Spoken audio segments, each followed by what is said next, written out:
नमस्कार दोस्तों, आप सभी का स्वागत है हमारे यूट्यूब चैनल पट्टी की पाठशाला में। आज हम इस वीडियो में देखेंगे आरपीएफ एसआई 2024 में पूछे गए रीजनिंग के महत्वपूर्ण प्रश्नों को।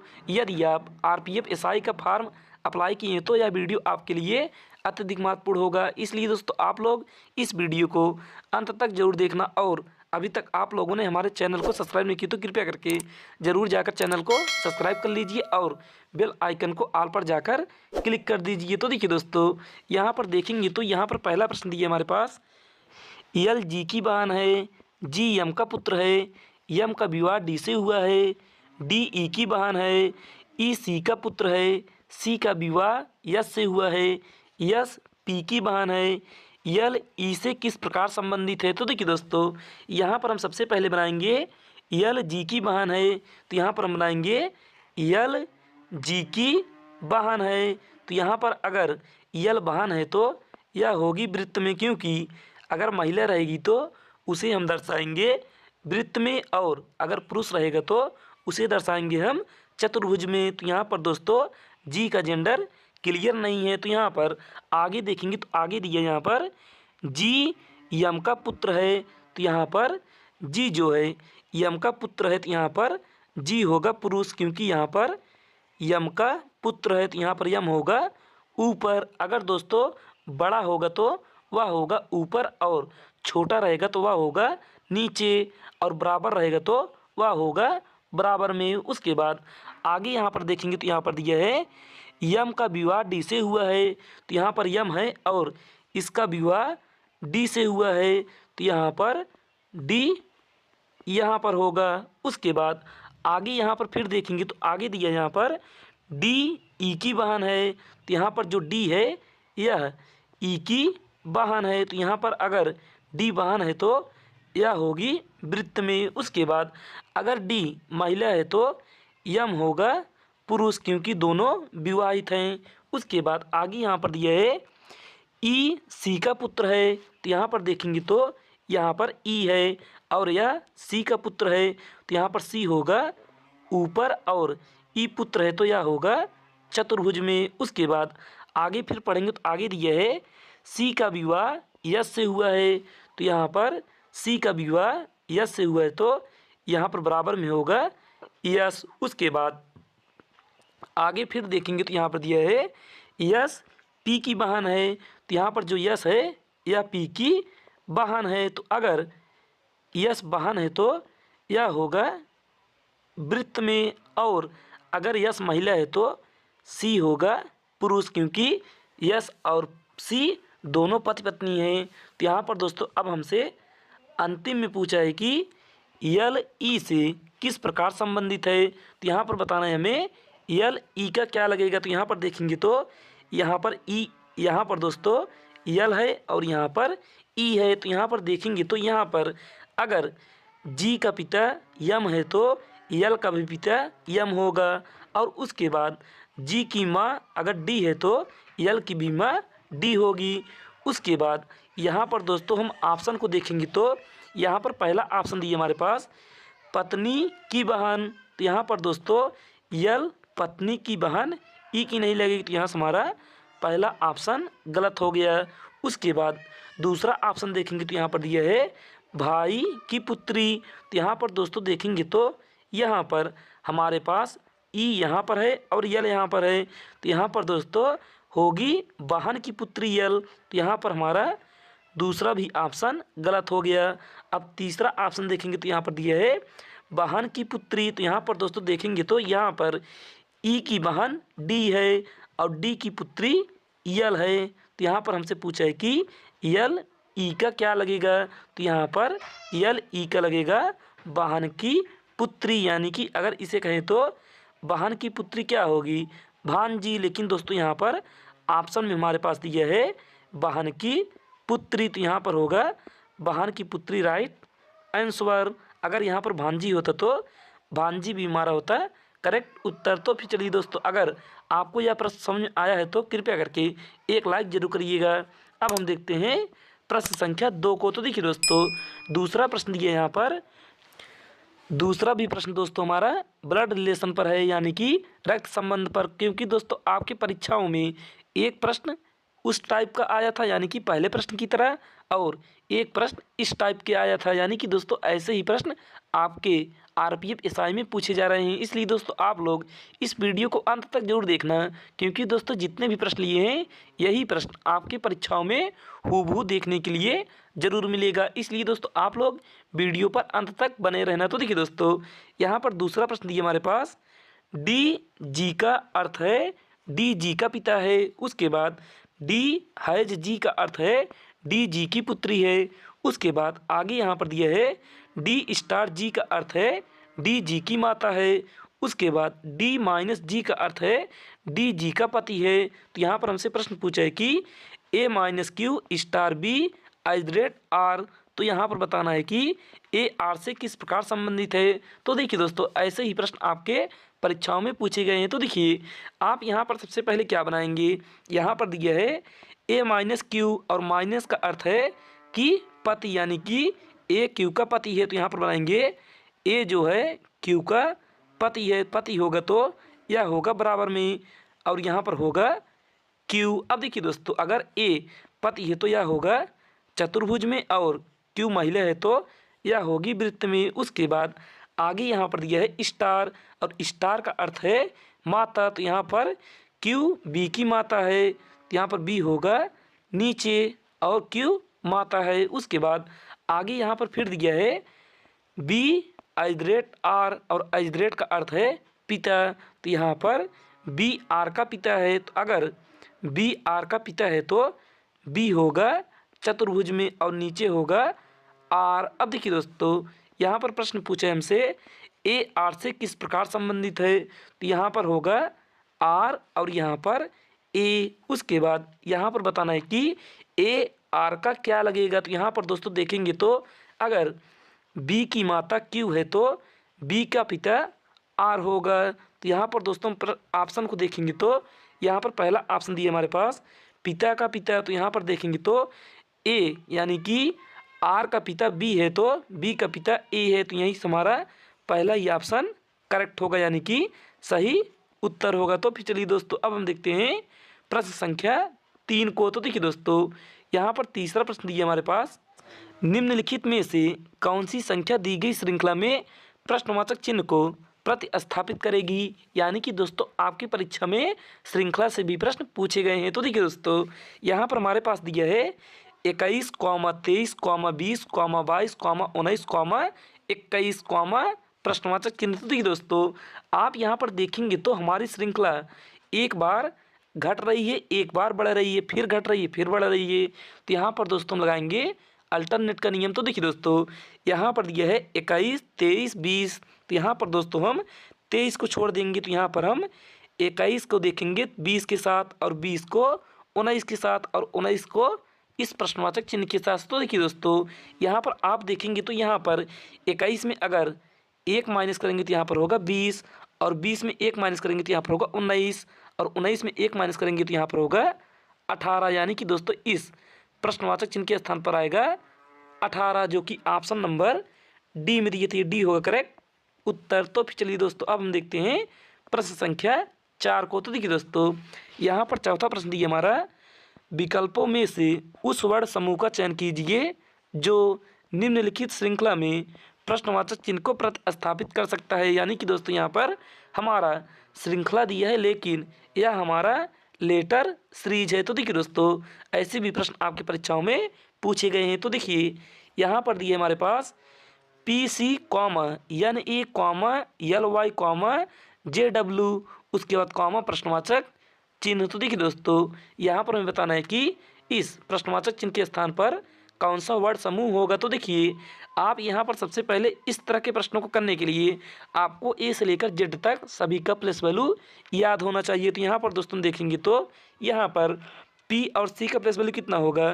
पी का होगा यहाँ पर 16, और यहाँ पर सी का होगा 3। उसी प्रकार से एन का होगा 14, और यहाँ पर ए का होगा 1, और यहाँ पर यल का होगा 12, और यहाँ पर वाई का होगा 25। अब देखिए दोस्तों आप यहाँ पर देखेंगे तो यहाँ पर आप देखेंगे तो 16 में अगर 2 माइनस करेंगे तो यहाँ पर होगा 14, और 14 में 2 माइनस करेंगे तो होगा 12, और 12 में 2 माइनस करेंगे तो होगा यहाँ पर 10, यानी कि इस जे का मान होगा, यानी कि जे का प्लस वैल्यू होगा 10।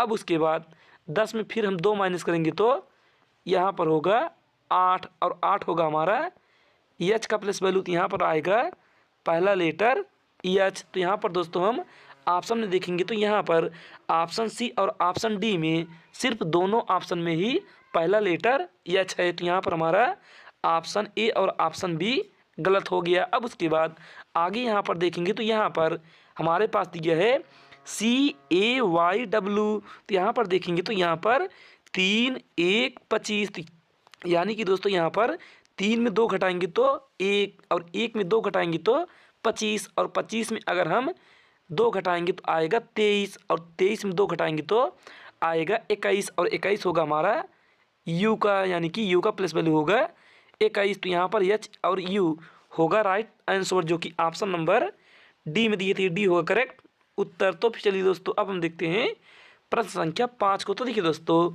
यहाँ पर 5वां प्रश्न दिया हमारा अर्थमेटिक का, यानी कि दोस्तों इसमें से भी एक प्रश्न आपके परीक्षाओं में पूछे गए हैं। तो देखिए दोस्तों यहाँ पर हमारे पास दिया है यदि प्लस का अर्थ माइनस है, माइनस का अर्थ गुणा है, गुणा का अर्थ भाग है, भाग का अर्थ प्लस है यानी कि जोड़ है, तो निम्नलिखित समीकरण में प्रश्नवाचक चिन्ह के स्थान पर क्या आएगा, यानी कि प्रश्नवाचक चिन्ह के स्थान पर क्या आएगा, यानी कि यहाँ पर दोस्तों कौन सी संख्या होगी। तो देखिए दोस्तों यहाँ पर हम सबसे पहले लिखेंगे 23, उसके बाद यहाँ पर माइनस के स्थान पर हम लिखेंगे, यहाँ पर माइनस का अर्थ यह है गुणा, तो यहाँ पर करेंगे हम गुणे 5, उसके बाद यहाँ पर भाग, भाग के स्थान पर प्लस, और प्लस होगा यहाँ पर 240, और यहाँ पर गुणा, और गुणे के स्थान पर भाग, तो यहाँ पर करेंगे भागे 8, और यहाँ पर प्लस, और प्लस के स्थान पर माइनस, तो यहाँ पर होगा -14। उसके बाद अब देखिए दोस्तों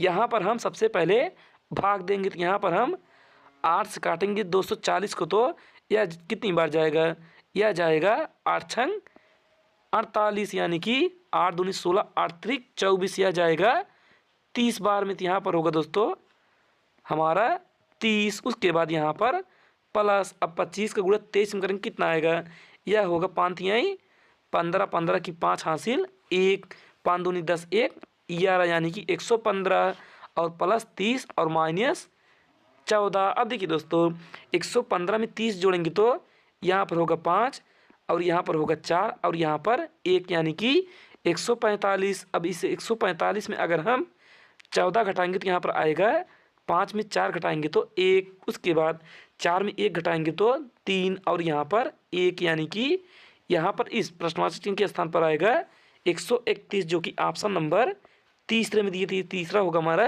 करेक्ट आंसर। तो फिर चलिए दोस्तों अब हम देखते हैं प्रश्न संख्या 6 को। तो देखिए दोस्तों यहाँ पर 6वां प्रश्न दिया हमारा रैंकिंग का। तो यहाँ पर दोस्तों हम देखेंगे तो यहाँ पर दिया हमारे पास यदि आप एक पंक्ति में एक छोर से 27वें और दूसरे छोर से 38वें स्थान पर हैं, यानी कि 38वें व्यक्ति हैं, तो पंक्ति में कुल व्यक्तियों की संख्या ज्ञात कीजिए। तो देखिए दोस्तों यह हमारा रैंकिंग का प्रश्न है। तो यहाँ पर हम सबसे पहले इसके लिए एक फार्मूला याद करते हैं। वह फार्मूला होगा टोटल संख्या बराबर right side plus left side और -1, यानी कि कुल संख्या बराबर दाहिने तरफ से प्लस बाएं तरफ से, और उसके बाद कर देंगे उसमें -1। तो देखिए दोस्तों यहाँ पर हमें पता करना है टोटल यानी कि कुल संख्या। तो यहाँ पर आर के स्थान पर लिखेंगे हम 27, और यहाँ पर करेंगे प्लस, और यल के स्थान पर लिखेंगे 38, और यहाँ पर -1।